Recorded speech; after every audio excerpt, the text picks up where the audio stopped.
আবু সাঈদ ও মীর মুগ্ধ সহ জুলাই অভ্যুত্থানে সারা দেশে যারা শহীদ হয়েছেন তাদের জাতীয় শহীদ ও সংস্কার কার্যক্রমে সফলতার জন্য প্রধান উপদেষ্টা ডক্টর মোহাম্মদ ইউনূসকে জাতীয় সংস্কারক কেন ঘোষণা করা হবে না তা জানতে চেয়ে রুল জারি করেছেন হাইকোর্ট। একই সঙ্গে জুলাই আগস্টে বৈষম্য বিরোধী আন্দোলনে শহীদদের তালিকা কেন করা হবে না রুলে তাও জানতে চেয়েছেন হাইকোর্ট।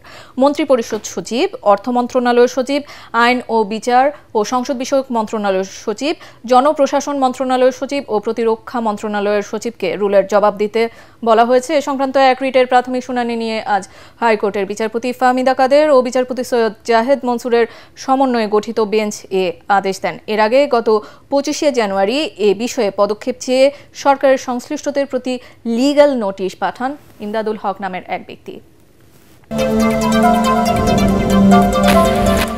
নির্ধারিত সময়ে ফেব্রুয়ারিতে জাতীয় নির্বাচন অনুষ্ঠিত হবে এবং এর কোনো ব্যত্যয় মেনে নেওয়া হবে না বলে সাফ জানিয়ে দিয়েছেন বিএনপি মহাসচিব মির্জা ফখরুল ইসলাম আলমগীর। নয়াপল্টনে ঢাকা মহানগর বিএনপির বিক্ষোভ সমাবেশে তিনি অভিযোগ করেন, জনসমর্থন নেই এমন গণশত্রুরাই নির্বাচন বানচাল করতে চায়। সিনিয়র নেতারা বলেন, বিএনপি ছাড়া এই দেশ কারো হাতে নিরাপদ নয়। এর আগে শীর্ষ নেতাদের নামে মিথ্যাচারের প্রতিবাদে বিক্ষোভ মিছিল ও সমাবেশ করে জাতীয়তাবাদী ছাত্রদল। বিস্তারিত মাজহুল হক মুহাজিরের রিপোর্টে। পুরান ঢাকার মিটফোর্ট হাসপাতালের সামনে ব্যবসায়ী লালচাঁদ সোহাগ হত্যাকাণ্ডের পর দলের শীর্ষ নেতাদের জড়িয়ে অপপ্রচার ও ষড়যন্ত্র চলছে পুরোদমে। তারই প্রতিবাদে নেতাকর্মীদের বিক্ষোভে উত্তাল দলটির নয়াপল্টনের কেন্দ্রীয় কার্যালয়। প্রতিবাদের ভাষা স্লোগানে উঠে আসে তীব্র ক্ষোভ আর প্রতিহতের শপথ। সকলের কণ্ঠে এক সুর, ষড়যন্ত্র হয়নি শেষ, রুখে দিবে বাংলাদেশ। ঢাকা মহানগর উত্তর ও দক্ষিণ বিএনপির বিক্ষোভ সমাবেশে যোগ দেন দলের মহাসচিব মির্জা ফখরুল ইসলাম আলমগীর সহ সিনিয়র নেতারা। কয়েকটি দলকে উদ্দেশ্য করে নীতি নির্ধারকরা বলেন, যতই চেষ্টা করা হোক না কেন ষড়যন্ত্রের ফাঁদে পা দেবে না বিএনপি। আর একটি দল যার কোনো লম্বা লম্বা কথা বলা ছাড়া, সুকৌশল কারচুপি ছাড়া, সুকৌশলের চাঁদা অর্থাৎ হাদিয়া নেওয়া ছাড়া, মনে করেন হাদিয়া, এই হাদিয়া নেওয়া ছাড়া আর কোনো কাজ নাই। সোহাগ হত্যাকাণ্ডের দায় বিএনপির ওপর চাপানোর চেষ্টা হচ্ছে অভিযোগ করে মির্জা ফখরুল বলেন, এসব করে দেশবাসীকে বিভ্রান্ত করা যাবে না। এই রাষ্ট্রকে আবার সুন্দর করার জন্য, আপনার আমার খাওয়া দাওয়া ভাতের ব্যবস্থা যখন করার জন্য, আমাদের হাজার লক্ষ ছেলে যারা বেকার আছে তাদের চাকরি সংস্থাপনের জন্য যখন তারেক রহমান সাহেব সমস্ত বিজ্ঞ লোকদের সঙ্গে কথা বলছেন, পরিকল্পনা তৈরি করছেন, ঠিক সময় তারা আঘাত করেছে।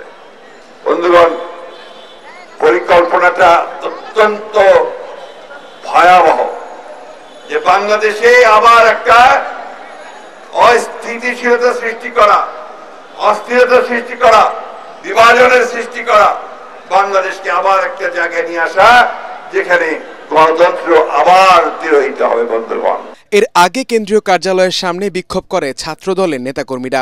ঢাকার বিভিন্ন শিক্ষা প্রতিষ্ঠান সহ বিভিন্ন এলাকা থেকে আসা নেতাকর্মীরা এতে অংশ নেন। দীর্ঘদিন ধরে গোপন তৎপরতায় অভ্যস্ত গুপ্ত সংগঠন কর্তৃক মব সৃষ্টির অপচেষ্টা, শিক্ষার সুষ্ঠু পরিবেশ নষ্ট করা এবং আইন শৃঙ্খলা পরিস্থিতির অবনতির প্রতিবাদে বিক্ষোভ সমাবেশ শেষে বের করা হয় মিছিল।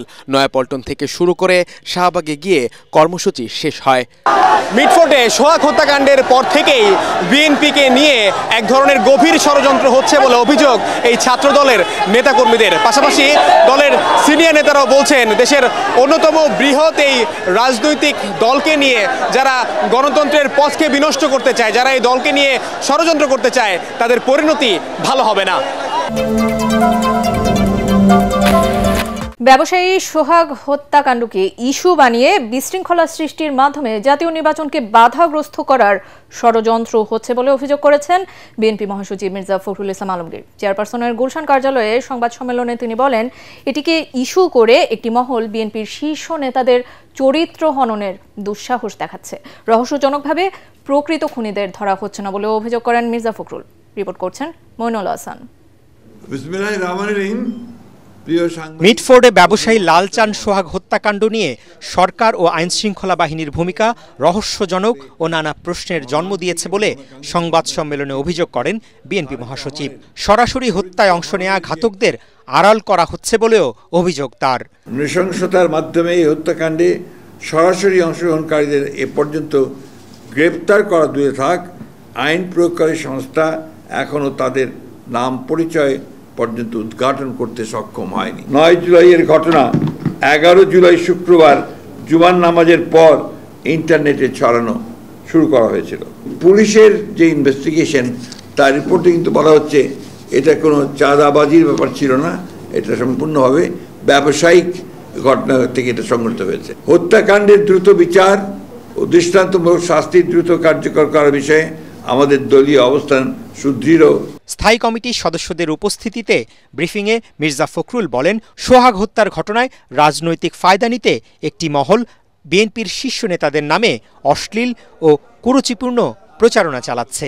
একটি চিহ্নিত মহল পরিকল্পিতভাবে আমাদের দল এবং শীর্ষ নেতৃত্বের শালীনতা ও চরিত্রহরণের দুঃসাহস প্রদর্শন করছে। এই হত্যাকাণ্ডের ঘটনা কোনো রাজনৈতিক স্বার্থসিদ্ধির জন্য ব্যবহার হচ্ছে কিনা এবং এর মাধ্যমে আসন্ন জাতীয় নির্বাচনের পরিবেশকে বিঘ্নিত করার জন্য বিশেষ কোনো মহলের প্ররোচনায় এই ধরনের ঘটনাকে অজুহাত হিসেবে ব্যবহার করা হচ্ছে কিনা এ নিয়ে সন্দেহ করবার যথেষ্ট অবকাশ রয়েছে। রাজনৈতিক পরিস্থিতির অবনতির পরিণাম কারো জন্য শুভ হবে না সতর্ক করে বিএনপি মহাসচিব বলেন, দেশের স্বার্থে জুলাই অভ্যুত্থানে গড়ে ওঠা জাতীয় ঐক্য ধরে রাখতে হবে।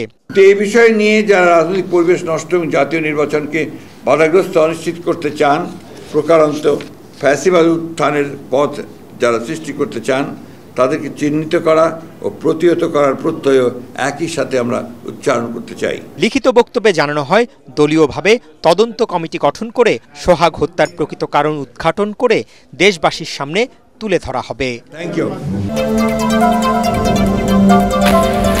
একটি দল দেশে চাঁদাবাজি ও দুর্নীতি পাহারা দিচ্ছে বলে অভিযোগ করেছে জাতীয় নাগরিক পার্টির আহ্বায়ক নাহিদ ইসলাম। তিনি বলেন, অভ্যুত্থানের পর থেকে তাদের বিরুদ্ধে ষড়যন্ত্র চলছে। ফ্যাসিবাদী ব্যবস্থার বিলুপ্তি এবং নতুন রাজনৈতিক ব্যবস্থার বন্দোবস্ত প্রতিষ্ঠার অঙ্গীকারও করেন নাহিদ ইসলাম। পটুয়াখালীতে এনসিপির পথসভায় তিনি এসব কথা বলেন। পটুয়াখালী প্রতিনিধি জাহিদ রিপন ও মোস্তাফিজুর রহমানের পাঠানো তথ্যচিত্রে রিপোর্ট করছেন তরিক ইসলাম। জুলাই পদযাত্রার 14তম দিনে পটুয়াখালীতে পথসভা করেছেন জাতীয় নাগরিক পার্টি এনসিপির নেতাকর্মীরা। বেলা 12টায় শহরের সার্কিট হাউস প্রাঙ্গণ থেকে পথযাত্রা শুরু হয়ে বিভিন্ন সড়ক ঘুরে লঞ্চঘাটে গিয়ে শেষ হয়। পরে পটুয়াখালী পৌর শহরের সার্কিট হাউস চত্বরে পথসভায় এনসিপির আহ্বায়ক নাহিদ ইসলাম বলেন, জুলাই চেতনার বিরোধীদের সাথে কোনো ঐক্য নয়। শত্রু বাংলাদেশের ভিতরে নয়, শত্রু বাংলাদেশের বাইরে রয়েছে। সেই বাইরের শত্রুর বিরুদ্ধে বাংলাদেশের সকল পক্ষকে ঐক্যবদ্ধ হতে হবে।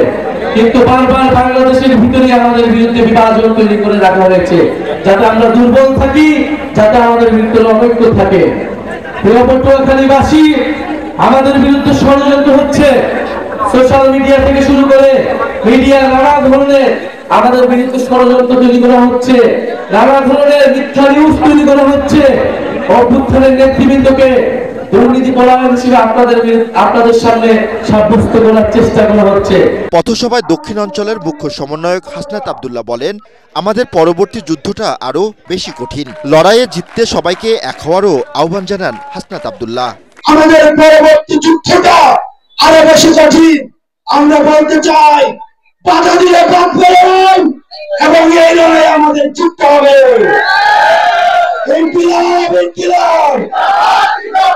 সমাবেশ শেষে বরগুনায় যান এনসিপির নেতাকর্মীরা। গণভবনে জুলাই স্মৃতি জাদুঘর 5 আগস্ট আনুষ্ঠানিকভাবে উদ্বোধন করা হবে বলে জানিয়েছেন সংস্কৃতি উপদেষ্টা মোস্তফা সরোয়ার ফারুকী। জুলাই গণ অভ্যুত্থানে পুনর্জাগরণ অনুষ্ঠানমালা নিয়ে গণভবনের সংবাদ সম্মেলনে এ তথ্য জানান তিনি। উপদেষ্টা আরও বলেন, গণভবন একটা ক্রাইম জোন, এখান থেকেই হত্যা গুম খুনের পরিকল্পনা করা হয়। ভবনটিকে এমনভাবে জাদুঘরে রূপান্তরিত করা হবে যাতে শেখ হাসিনার ফ্যাসিবাদের বাস্তব চিত্র ফুটে ওঠে। জাদুঘর কর্তৃপক্ষ জানায়, প্রতিটি স্তরে সাজানো হবে আওয়ামী লীগের 16 বছরের ভয়াবহ ফ্যাসিবাদের বাস্তব চিত্র। তারা জানান শুধু বাংলাদেশ নয়, পুরো বিশ্বের জন্যই উন্মুক্ত থাকবে জুলাই স্মৃতি জাদুঘর। তবে বেশ কিছু কাজ বাকি থাকায় কিছুটা সময় লাগবে বলেও জানানো হয় সংবাদ সম্মেলনে।